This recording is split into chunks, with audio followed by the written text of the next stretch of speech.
As promised, Simon Mariner standing by at St George for you. Simon, Ben Bernanke breathing an awfully big sigh of relief. Was it going to turn on a dime when we take a step back from all of this, or was he really just safe as houses and this was political posturing?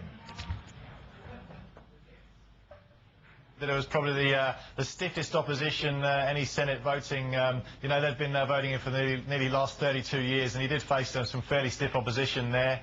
A lot of credit was given to Bernanke for his ability to steer the US economy through the financial crisis. However, at the same time, some withering criticism was levelled at him for some of the policies which were seen to have sort of set the stage for the turmoil in the first place. Arguably a little bit unfair, because I'm sure some of that policy was the legacy of Greenspan and Volcker before him.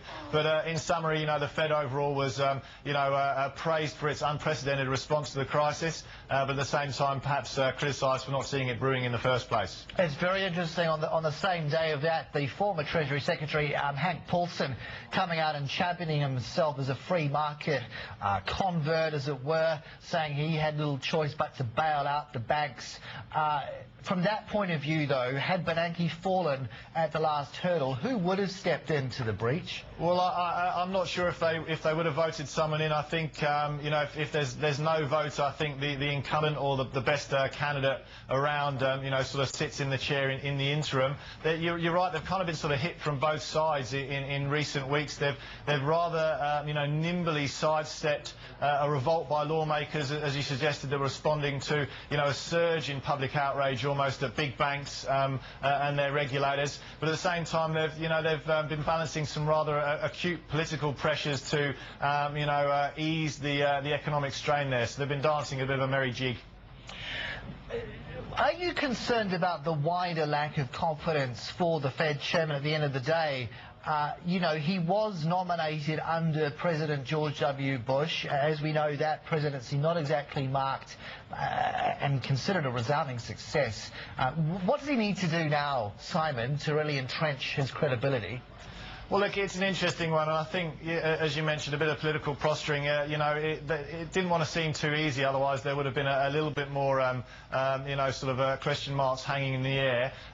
Look, I think he's captained the ship quite well through the storm. In terms of the criticism levelled at him for not sort of seeing the storm brewing in the first place, that's a pretty tricky one. If he would have stepped up in the Senate sort of 3 years ago and said, "Hey guys, we're about to hit the worst financial crisis that we've seen since the Great Depression," he might have been laughed off the floor. So in all, I think he's handled it quite well. They have done some unprecedented things, and he's done that without sort of fear of reprisal. And in the end, look, the economy is recovering, albeit sustained growth, but at a very slow and measured pace. Yeah, but in a way, when it's other people's money, it's always easy to spend, right? Yeah, certainly is, but I think the deficit is growing, but there's certain indicators on the ground there, business inventories, that sort of thing as well, that sort of show that they're going to start to sort of rebuild and take stock from there. You don't see runaway rampant inflation now becoming a thematic, even as a recovery begins to get underway because of what's been going on in commodities, for instance? There's always the chance of that, but I think he's demonstrated that he's got the tools in his toolbox to tackle that. It's still too early to talk about, I think, lifting interest rates over there. And instead, they can sort of manipulate the interest rate that they pay banks on their reserves with the central bank, which will either ease or restrict some of the spending that's or the lending and spending that goes on in the economy. They can also do some sort of reverse repos as well. So he's got a few tricks up his sleeve, if you like, to sort of tackle that inflation if it does rear its ugly head. When we I guess, consider the personalities playing out in this space, we've got Paul Volcker, former Fed chairman, Obama giving the name to new reforms as the Volcker rule. Is this the real power behind the throne? Is this the real personality dictating the wash of economic policy? Well, look, that's a really, really interesting question. Volcker was appointed by Jimmy Carter back when God was a boy in 1972. He was, sort of instrumental in setting the stage for a move away from sort of a pegging against gold and arguably the end of the Bretton Woods system. We then had a long reign of Greenspan, and then Bernanke, and just most recently, obviously, the Obama administration stepping up and naming Paul as a big advisor there. It's interesting, four decades nearly, and just sort of three blokes sitting in the throne, as you call it, of perhaps the most powerful central bank in the world. So there's going to be a lot of posturing and jostling going on at the top there. Globally, when the likes of Trichet look at what's going on inside America, is it going to change the stance you believe that they have taken up until now over a country like Greece, where it's been hands-off? That is to say, it's not our mandate, and it hasn't been historically, as a union to step in and intervene in fiscal domestic woes. Yeah, look, certainly. Greece is an interesting one. And certainly we've seen European shares sort of slide a little bit overnight. CDS is on the European nation at record levels now. Bonds have slid in Greece with 10-year yields up over 7%. They're struggling there, and investors, I suppose, are a little bit doubtful as to whether or not Greece is going to be able to avoid being bailed out by the EU.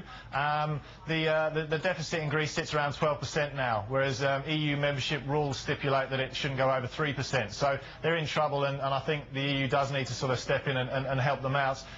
On the other hand, is it going to bring down the whole of the EU? Look, it's just a small part of the EU. It's not a massive economy in the EU, but at the same time, that's not a reason to say, look, we're going to sort of step away and let you sort of drift off into the unknown. So I think they need to support their members, but do so in a way that isn't sort of detrimental to the future health of the economy. Are we talking a bailout with conditions? Yeah, certainly. We are potentially, that's on the cards. Well, I think there's rumours that it's being discussed, and the Greek authorities are saying, listen, the rumours spread faster around the market than the actual truth. But how can that not being discussed when the deficit is 4 times that of the margin that they say is rules for EU membership? As you say, yeah, they've broken the rules of the game. Some umpire has to step in and say, enough's enough. Briefly, yeah. Finally, Simon, some data today that might guide us, because if you look at the equity performance, there's only one guide, and that is south. Yeah, look, certainly, as you mentioned earlier, expecting markets to open a little bit lower. SPY futures off around 70 points or 1.5%. The Aussie dollar, look, it's been smashed a little bit back over the last 10 hours, about 100 points, a 1 cent range. The volatility in our currency is just quite amazing. And that's really out of a lot of that sort of uncertainty and risk aversion coming out of Europe, but also commodities off a little bit as well.